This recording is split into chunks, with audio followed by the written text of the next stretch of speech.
ओम साई राम, जय साई राम। स्वागत है आपका साईं प्रस्थ चैनल में। मैं साईं प्रिया आज बाबा की असीम कृपा से साईं सच्चरित्र ग्रंथ से अध्याय 28 लेकर आई हूँ। तो आइए हम बाबा का जय जयकार करके अध्याय 28 का श्रवण करते हैं। ओम साई राम। चिड़ियों की शिरडी को खींचा जाना, लक्ष्मीकांत, बुरहानपुर की महिलाएं, मेघा का निर्माण। प्राकथन। श्री साईं अनंत हैं। वे एक चींटी से लेके ब्रह्मांड पर्यंत सर्वभूतों में व्याप्त हैं। वेद और आत्मविज्ञान में पूर्ण पारंगत होने के कारण वे सद्गुरु कहलाने के सर्वथा योग्य हैं। चाहे कोई कितना ही विद्वान क्यों ना हो, परंतु यदि वह अपने शिष्य की जागृति कर उसे आत्मस्वरूप का दर्शन न करा सके तो उसे सद्गुरु के नाम से कदापि संबोधित नहीं किया जा सकता। साधारणतः पिता केवल इस नश्वर शरीर का ही जन्मदाता है, परंतु सद्गुरु तो जन्म और मृत्यु दोनों से ही मुक्ति करा देने वाले हैं। अतः वे अन्य लोगों से अधिक दयावंत हैं। श्री साईं बाबा हमेशा कहा करते थे कि मेरा भक्त चाहे 1000 कोस की दूरी पर ही क्यों ना हो, वह शिरडी को ऐसा खींचा चला आता है जैसे धागे से बंधी हुई चिड़िया खींचकर स्वयं ही आ जाती है। इस अध्याय में ऐसे ही 3 चिड़ियों का वर्णन है। पहला, श्री लाला लक्ष्मीचंद। ये महानुभाव बम्बई के श्री वेंकटेश्वर प्रेस में नौकरी करते थे। वहाँ से नौकरी छोड़कर वे रेलवे विभाग में आए और फिर वे मेमर्स एली ब्रदर्स एंड कंपनी में मुंशी का कार्य करने लगे। उनका सन 1910 में श्री साईं बाबा से संपर्क हुआ। बड़े दिन क्रिसमस से लगभग 1 या 2 मास पहले सांता क्रूज में उन्होंने स्वप्न में एक दाढ़ी वाले वृद्ध को देखा जो चारों ओर से भक्तों से घिरा हुआ खड़ा हुआ था। कुछ दिनों के पश्चात वे अपने मित्र श्री दत्तात्रेय मंजूनाथ बिजुर के यहाँ दासगणों का कीर्तन सुनने गए। दासगणों का यह नियम था कि वे कीर्तन करते समय सम्मुख श्री साईं बाबा का चित्र रखा करते थे। लक्ष्मीकांत को यह चित्र देखकर महान आश्चर्य हुआ, क्योंकि स्वप्न में उन्हें जिस वृत्त के दर्शन हुए थे उनकी आकृति भी ठीक इसी चित्र के अनुरूप ही थी। इसलिए वे इस निष्कर्ष पर पहुँचे कि स्वप्न में जो दर्शन देने वाले स्वयं शिरडी के श्री साईनाथ समर्थ के अतिरिक्त और कोई नहीं है। चित्र दर्शन, दासगणों का मधुर कीर्तन और उनके संत तुकाराम पर प्रवचन आदि का कुछ ऐसा प्रभाव उन पर पड़ा कि उन्होंने शिरडी यात्रा का दृढ़ संकल्प कर लिया। भक्तों को चिरकाल से ही ऐसा अनुभव होता आया है, जो सद्गुरु या अन्य किसी आध्यात्मिक ज्ञान की खोज में निकलता है, उसकी ईश्वर सदैव ही सहायता करते हैं। उसी रात्रि को लगभग 8 बजे उनके एक परम मित्र शंकर राव ने उनके द्वार खटखटाया और पूछा कि हमारे साथ शिरडी चलने को तैयार हैं। लक्ष्मीचंद के हर्ष का पारावार न रहा और उन्होंने तुरंत ही शिरडी चलने का निश्चय कर लिया। एक मारवाड़ी से 15 रुपये उधार लेकर तथा अन्य आवश्यक प्रबंध कर उन्होंने शिरडी को प्रस्थान कर दिया। रेलगाड़ी में उन्होंने अपने मित्र के साथ कुछ देर भजन भी किया। उसी डिब्बे में 4 यवन यात्री बैठे थे, जो शिरडी के समीप ही अपने अपने घरों को लौट रहे थे। लक्ष्मीचंद ने उन लोगों से श्री साईं बाबा के संबंध में कुछ पूछताछ की। तब लोगों ने उन्हें बताया कि श्री साईं बाबा शिरडी में अनेकों वर्षों से निवास कर रहे हैं और वे एक पहुँचे हुए संत हैं। जब वे कोपर गांव पहुँचे तो बाबा को भेंट देने के लिए कुछ अमरूद खरीदने का उन्होंने विचार किया। वे वहाँ की प्राकृतिक सौंदर्य में दृश्य देखने में कुछ ऐसे तल्लीन हुए कि उन्हें अमरूद लेने की सुध ही न रही। परंतु जब वे शिरडी के समीप आ गए तो यकायक उन्हें अमरूद खरीदने की स्मृति हो आई। इसी बीच उन्होंने देखा कि एक वृद्धा टोकरी में अमरूद लिए तांगे के पीछे पीछे दौड़ती चली आ रही है। यह देख उन्होंने तांगा रुकवाया और उनमें से कुछ बढ़िया अमरूद खरीद लिए। तब वह वृद्धा उनसे कहने लगी, कृपा करके शेष अमरूद भी मेरी ओर से बाबा को भेंट कर देना। यह सुनकर तत्क्षण ही उन्हें विचार हो आया कि मैंने अमरूद खरीदने की जो इच्छा पहले की थी, जिसे मैं भूल गया था, उसी के इस वृद्धा ने पुनः स्मृति करा दी है। श्री साईं बाबा के प्रति उसकी भक्ति देख दोनों ही बड़े चकित हुए। लक्ष्मीचंद ने यह सोचकर कहा कि हो सकता है कि जिस स्वप्न में जिस वृद्धा के मैंने दर्शन किए हैं, उनकी ही यह कोई रिश्तेदार हो। वे आगे बढ़े। शिरडी के समीप पहुंचने पर उन्होंने दूर से ही मस्जिद में फहराती ध्वजाएं दिखाई थी, जिन्हें देख प्रणाम कर अपने हाथ में पूजन सामग्री लेकर वे मस्जिद पहुंचे और बाबा का यथाविधि पूजन कर विद्रवित हो गए। उनके दर्शन कर वे अत्यंत आनंदित हुए तथा उनके शीतल चरणों से ऐसे लिपटे जैसे एक मधुमक्खी कमल के मकरंद की सुगंध से मुग्ध होकर उससे लिपट जाती है। तब बाबा ने उनसे कुछ कहा। उसका वर्णन हेमाड़पंत ने अपने मूल ग्रंथ में इस प्रकार किया है। साले रास्ते में भजन करते और दूसरे आदमी से पूछते, दूसरे से क्या पूछना, सब कुछ अपनी आंखों से देखना, काहे को दूसरे आदमी से पूछना, सपना क्या झूठा है या सच्चा, कर लो अपना विचार आप, मारवाड़ी से उधार लेने की क्या ज़रूरत थी, हुई क्या मुराद पूरी। ये शब्द सुनकर उनकी सर्वव्यापकता पर लक्ष्मीचंद को बड़ा अचंभा हुआ। वे बड़े लज्जित हुए कि घर से शिरडी तक मार्ग में जो कुछ हुआ उसका उन्हें सब पता है। इसमें विशेष ध्यान देने योग्य बात केवल यही है कि बाबा यह नहीं चाहते थे कि उनके दर्शन के लिए कर्ज लिया जाए या तीर्थ यात्रा में छुट्टी मनाएं। सांझा उपमा। दोपहर के समय जब लक्ष्मीचंद भोजन को बैठे तो उन्हें एक भक्त ने सांझे का प्रसाद ला कर दिया, जिसे पाकर वे बड़े प्रसन्न हुए। दूसरे दिन भी वे सांझे की आशा लगाए बैठे रहे, परंतु किसी भक्त ने वह प्रसाद ना दिया। इसके लिए वे अति उत्सुक थे।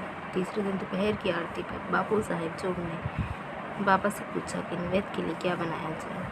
तब बाबा ने उनसे सांझा लाने को कहा। भक्तगण 2 बर्तन में सांझा भरकर ले आए। लक्ष्मीचंद को भी भूख अधिक लगी थी, साथ उनके पेट में भी दर्द था।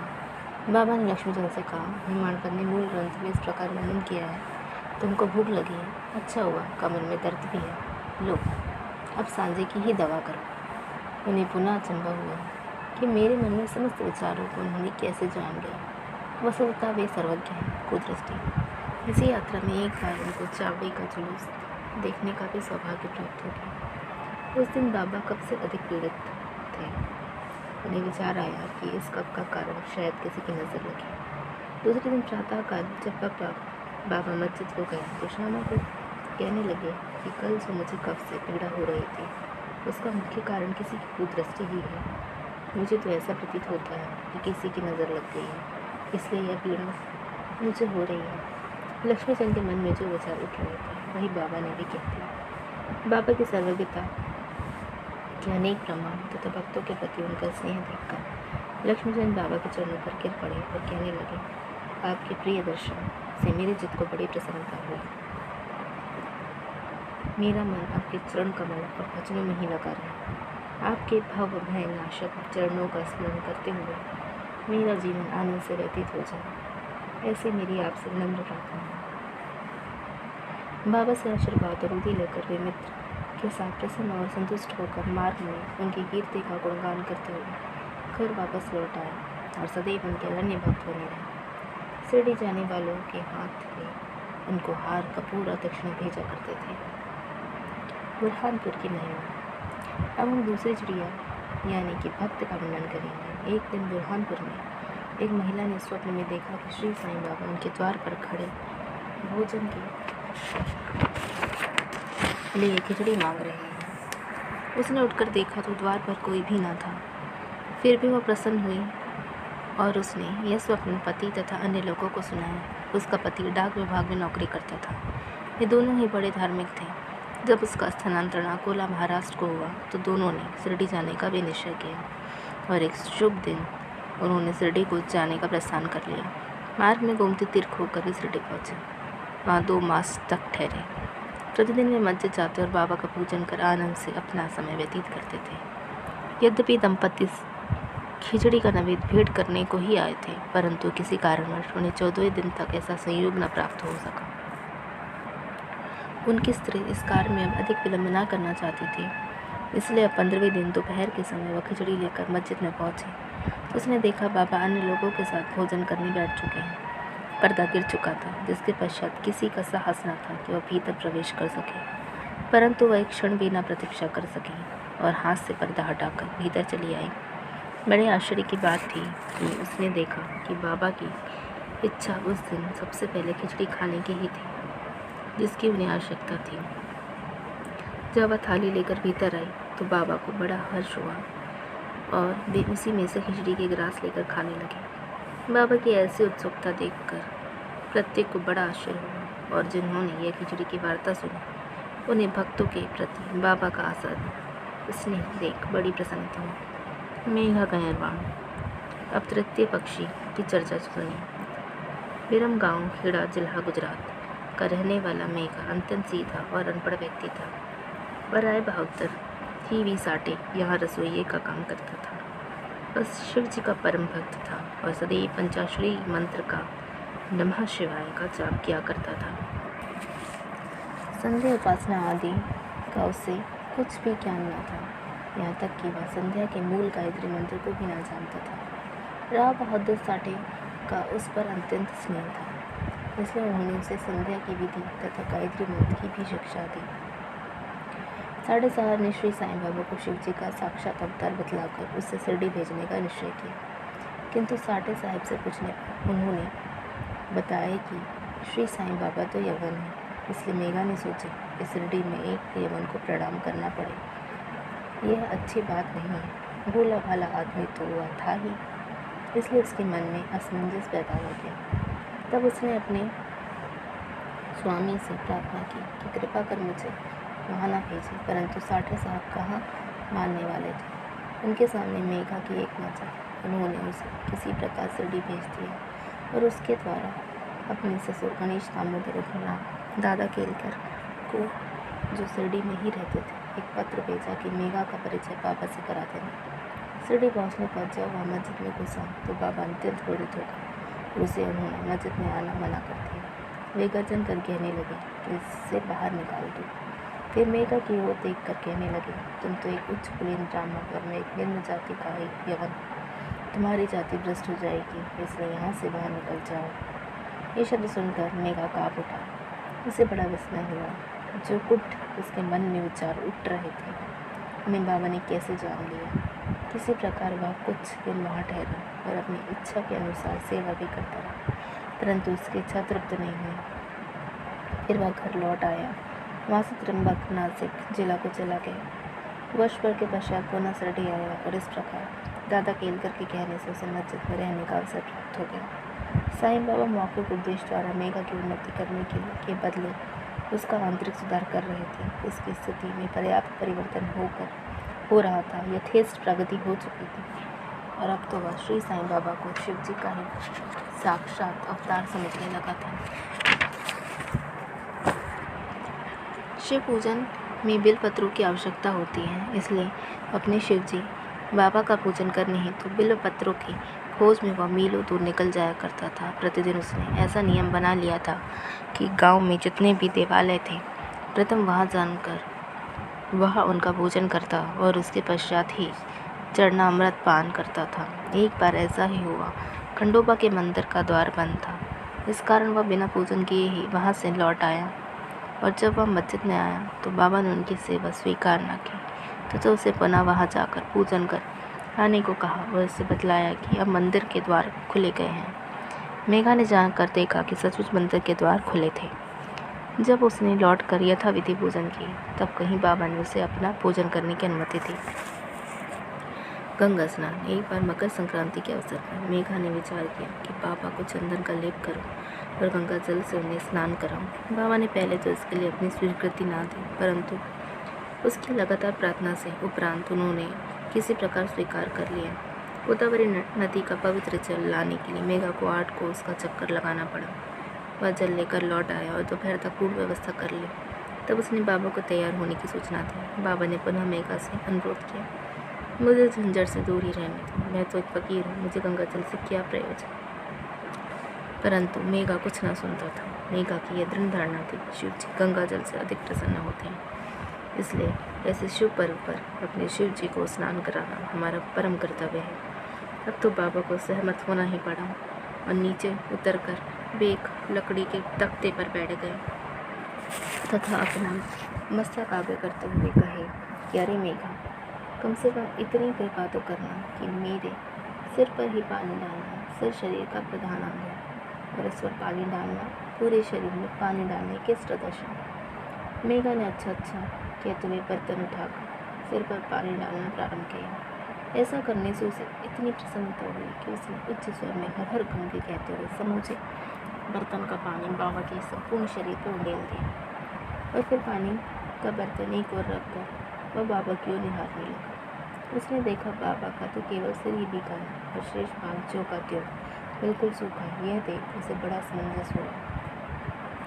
त्रिशूल और कंठी मेघा बाबा को 2 स्थानों पर पूजा करता था, पहले मस्जिद और फिर पवाड़े में नाना साहब चांदुरकर द्वारा प्राप्त उनके चित्र को। इस प्रकार यह क्रम 12 मास तक चलता रहा। बाबा ने उसकी भक्ति तथा विश्वास दृढ़ करने के लिए उसे दर्शन दिए। एक दिन प्रातःकाल मेघा जब अर्धनिद्रावस्था में अपनी शैया पर पड़ा था, तब उसे उनके दर्शन हुए। बाबा उसे जागृत जानकर अक्षत फेंकी और कहा कि मेघा त्रिशूल लगा। इतना कहकर मैं अदृश्य हो गई। उनके शब्द सुनकर उसने उत्सुकता से अपनी आंखें खोली, परंतु देखा कि कोई नहीं है, केवल अक्षत ही वहाँ बिखरे हुए। तब वह उठकर बाबा के पास गया और उन्हें अपना स्वप्न सुनाने के पश्चात उनसे त्रिशूल लगाने की आज्ञा मांगी। बाबा ने कहा, क्या तुम मेरे शब्द नहीं सुने? त्रिशूल लगा, यह कोई स्वप्न नहीं बल्कि मेरी प्रत्यक्ष आज्ञा थी। मेरे शब्द सदैव अर्थपूर्ण होते हैं, थोपे बोझे नहीं होते। मेघा कहने लगा कि आपने दया कर मुझे निद्रा से ही तो जागृत कर दिया है, परंतु सभी द्वार पूर्वत ही बंद देखकर मैं मूढ़मती भ्रमित हो गया कि कहीं स्वप्न तो नहीं देख रहा था। बाबा ने आगे कहा कि मुझे प्रवेश करने के लिए किसी द्वार की आवश्यकता नहीं है और ना ही मेरा कोई रूप ही है और ना ही कोई अंत। मैं सदैव सर्वभूतों में व्याप्त हूँ। जो मुझ पर विश्वास रखकर सतत मेरा ही चिंतन करता है, उसके सब कार्य मैं स्वयं ही करता हूँ और अंत में उसे श्रेष्ठ गति देता हूँ। मेघा बाड़े को लौट आया और बाबा के चित्र के समीप दीवार पर लाल त्रिशूल खींच दिया। दूसरे दिन एक रामदासी भक्त पुणे से आया। उसने बाबा को प्रणाम कर शंकर की एक पिंडी भेंट की। उसी समय मेघा भी वहाँ पहुँचे। तब बाबा उनसे कहने लगे कि देखो, शंकर बोले आ गए हैं, अब उन्हें संभालो। मेघा ने पिंडी को देखा तो उन्हें महान विस्मय हुआ। वह बाड़े में आया। इस समय काका साहब दीक्षित स्नान के पश्चात सिर पर तौलिया डाले साईं नाम का जाप कर रहे थे। तभी उन्होंने ध्यान में एक पिंडी देखी, जिससे उन्हें कौतूहल सा हो गया। उन्होंने सामने से मेघा को आते देखा। मेघा ने बाबा द्वारा प्रदत्त वह पिंडी काका साहब दीक्षित को दिखाई। पिंडी ठीक वैसे ही थी जैसे कि उन्होंने स्वप्न में देखी थी।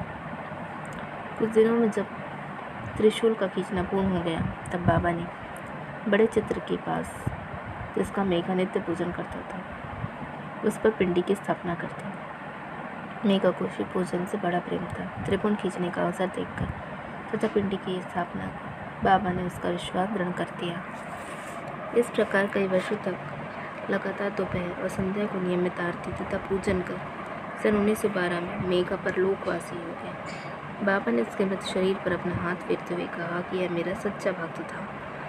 फिर बाबा ने अपने ही घर से उसका मृत्यु भोजन ब्राह्मणों को दिए जाने की आज्ञा दी, जिसका पालन काका साहब दीक्षित ने किया। श्री सद्गुरु साईनाथार्पणमस्तु। शुभम भवतु। अध्याय 28 समाप्त। सप्ताह परायण चतुर्विश्राम। ओम साई राम। जय साई राम।